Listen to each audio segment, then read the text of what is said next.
First You Think is a not-for-profit ministry of the First Unitarian Church of Des Moines. Support us at ucdsm.org today. I'd like to go a little deeper today. Can we do that? Can we take care of ourselves and one another and go into tender things? Now, someone once told me here, you need to warn us ahead of time, Reverend Steve. Is this a 1 Kleenex sermon or a 10 Kleenex sermon? Now, how you receive what I say is subjective, but I think this may be a 10 Kleenex one. So take care of yourself. If you feel off, return to your breath. Notice the feeling of your back on your chair. Notice the color of the trees. And do this whenever you need. So this month of April, we've been exploring this theme of embracing possibility. And last week we had a 1 Kleenex, relatively joyful exploration of the power of yes and our capacity to resurrect from the death of things, how there's no script to our lives. We're all improvising it together. And today I'd like to explore what it means to embrace the possibilities of a congregation that is skilled at trauma compassionate care, a community that knows how to hold one another in love while honoring that many of us are carrying deep wounds inside. This requires a kind of investment in bravery and rootedness to imagine building a space where we can be present for one another like that. Will you join me in imagining that? Now, the word trauma gets thrown around to describe everything from the most horrific things to they messed up my Starbucks order. And so I'd like to offer a simple definition. Trauma is too much, too soon, too fast. You have an intuitive sense of it with a physical injury. Is this an urgent care visit or an emergency room visit? Because I've gone to urgent care in a great deal of pain, but I've only ever gone to the emergency room with a traumatic injury. Trauma is not defined by the event. It's defined by your response to it. 2 people can be in the same car accident. One needs a Band-Aid and ibuprofen. The other is in critical care for a week. It is not the event, it's the response. Trauma is therefore not something we can quantify or measure. It is by its definition subjective.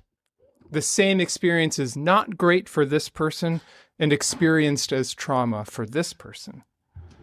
And the indicators of trauma don't appear necessarily right after something bad. It can take a while to surface because trauma is a condition, not an event. It's the ongoing response and not the thing itself. To quote Antonietta Contreras, if trauma were the event, there'd be nothing to do but accept damage.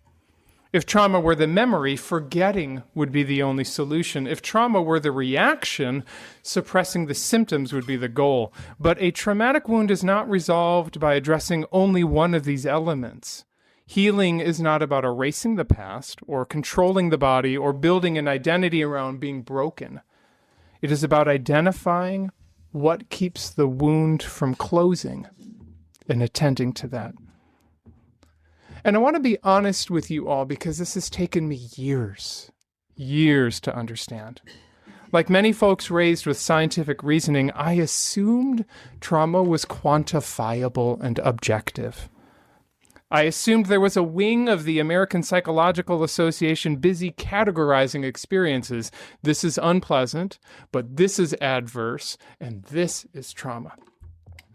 And there's a very real risk of thinking that way. You can go years without recognizing trauma. Because surely my thing doesn't count as trauma. It doesn't rise to the level I had in my mind.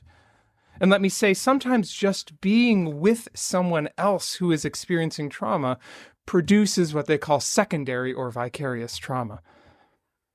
When we are looking at it as if it was a diagnostic set of conditions, we fail to notice the reality in our own bodies and minds and hearts.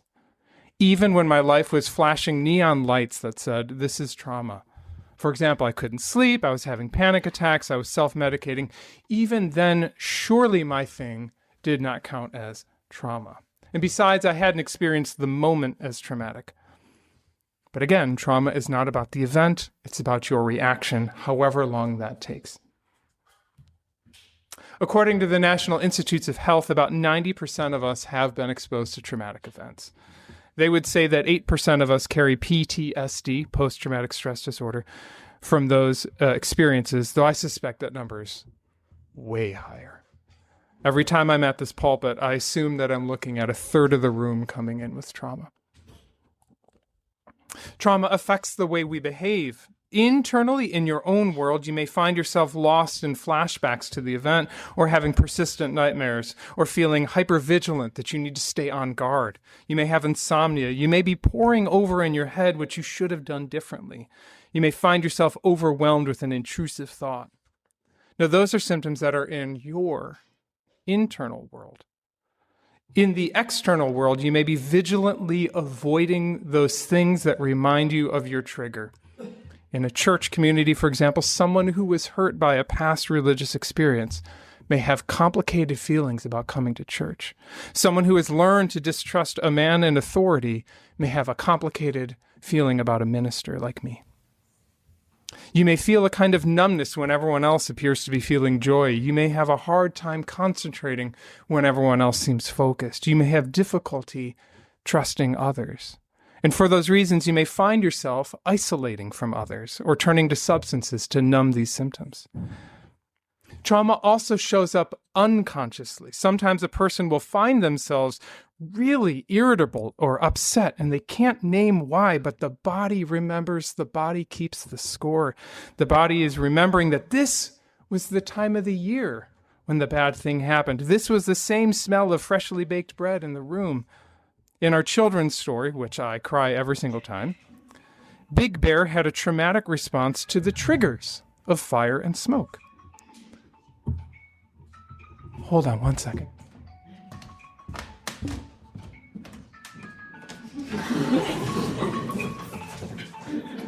I got it. No, maybe I don't. Oh, yeah, I got it.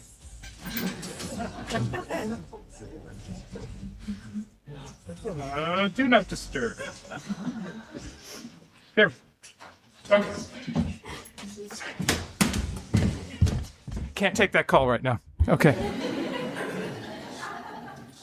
In our children's story, Big Bear had a traumatic response to the trigger of fire and smoke. Our brains will archive all the associations with a harm and will cue up a physiological response when they're triggered, often without our own understanding. Surely this is an incomplete list of how trauma might look and feel and act. And to be clear, people are different. People respond differently. They act differently depending on who they are, how they were raised, what they value, where they are in their journey.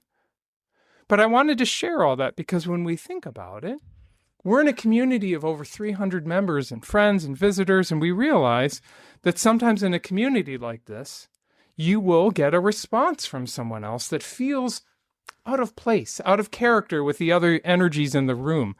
Maybe this person will snap at you or overreact or shut down in a way that mystifies you in that moment. And it might pop into your head this question, what is wrong with you?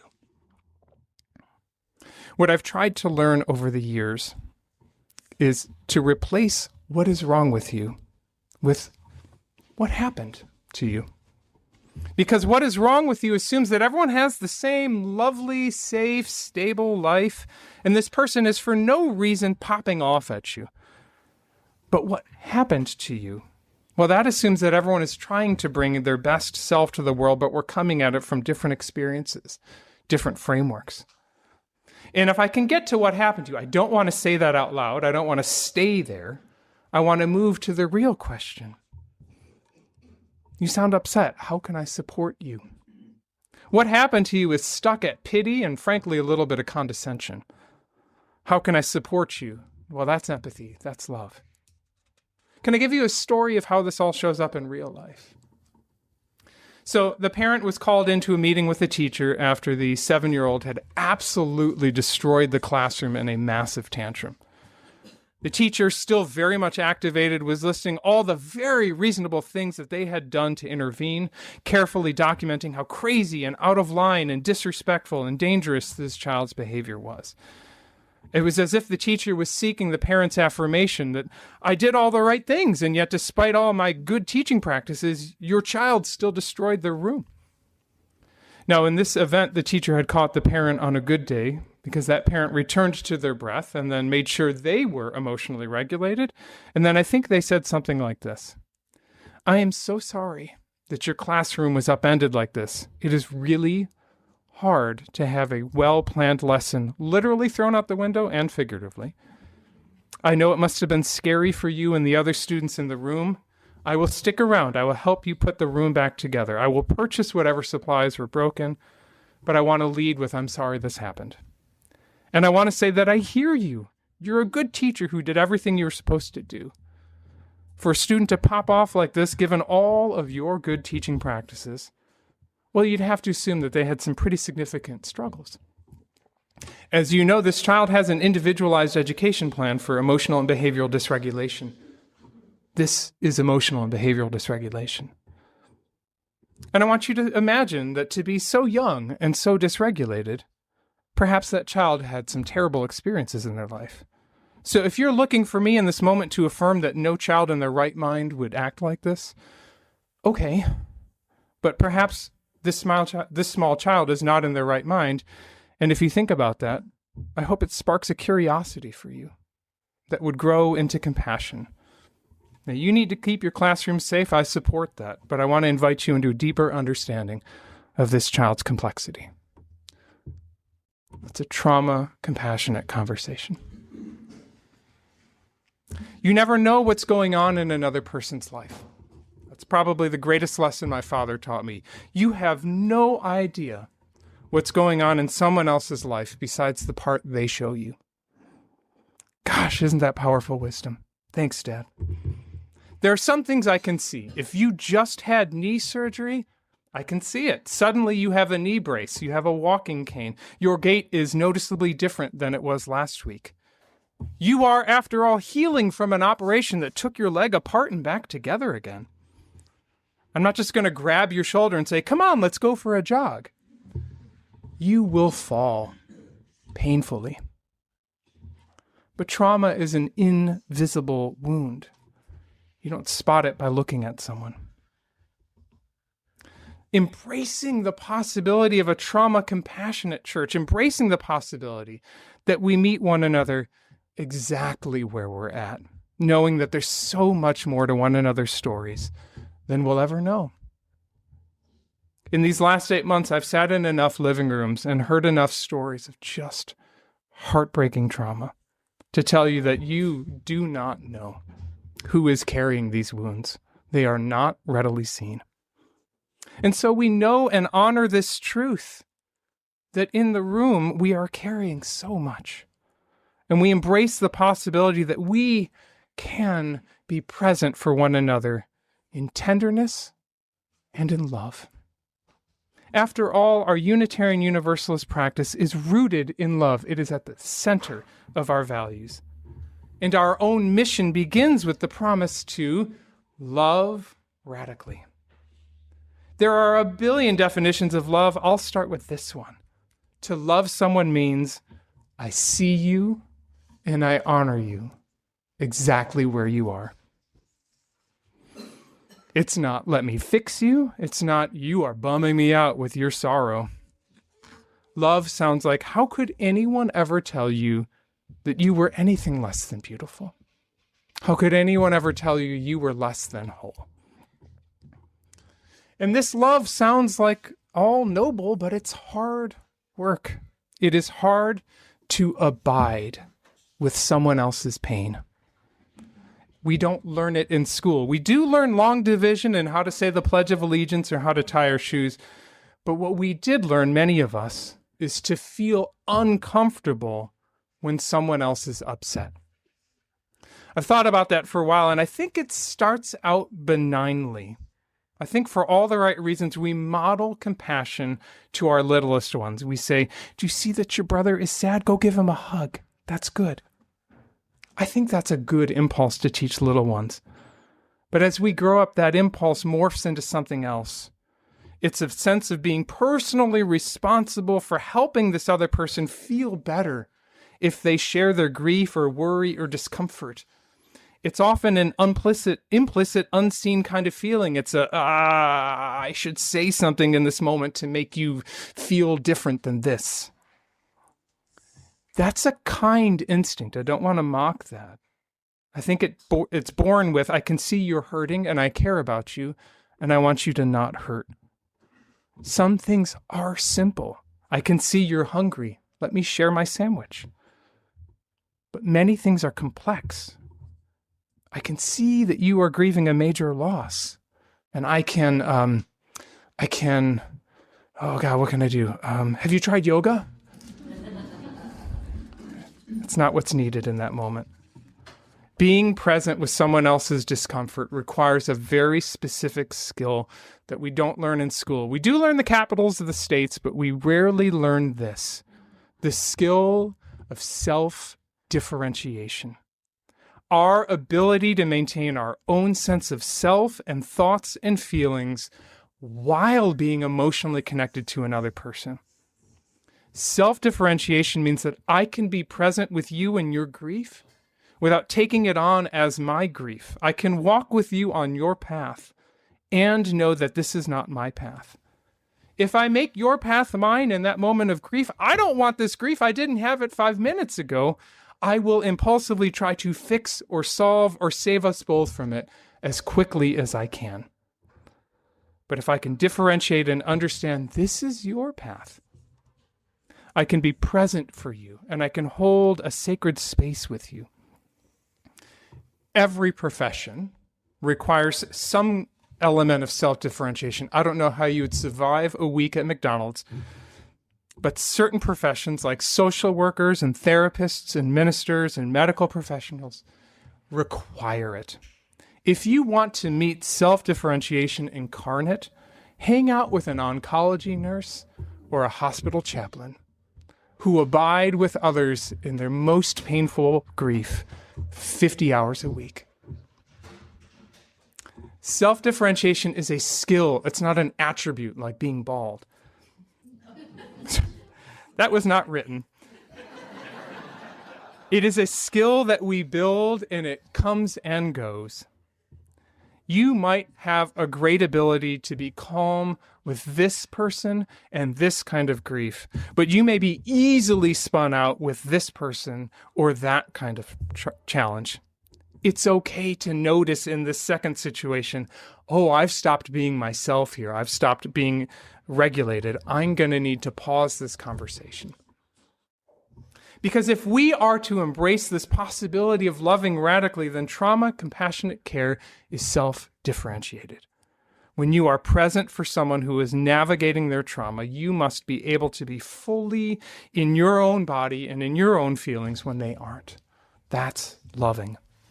And so I want to lift up the compassionate work that our immigration justice team and Susan shared about supporting an Afghani family navigating trauma. The trauma of being in a war-torn country, the trauma of being a refugee for a year in Pakistan, the trauma of finding your way to America. What Susan provided was a safe space where they could find their footing. And the team supported the families in ways that they asked for and needed. Abiding with people in their pain, helping when needed, giving them space to move forward when they were ready. Trauma compassionate care. The Reverend Angela Herrera writes this: don't leave your broken heart at the door. Bring it to the altar of life. Don't leave your anger behind. It has high standards, and the world needs vision. Bring them with you, and your joy and your passion. Bring your loving and your courage and your conviction.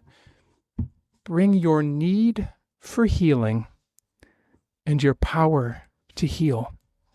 There is work to do, and you have all you need to do it right here in this room.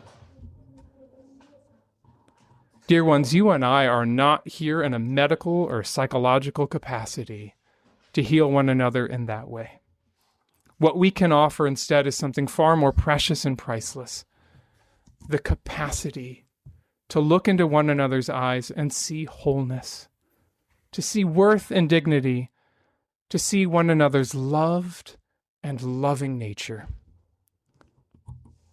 Over our next 20 years together of shared ministry, we will surely embark on a great number of mighty projects, noble strategic goals, and memorable events, and I do look forward to those. But if I'm honest, if the only thing we do here for 20 years is provide self-differentiated, radical love for the worth of one another, giving one another grace and support as we mend our internal wounds, I'm convinced that that would change the world more powerfully than anything else we do. A community, a safe harbor from the storms on the outside and the inside. A place where love has no other agenda than supporting one another in our journeys to flourishing. That's a possibility worth embracing. Amen.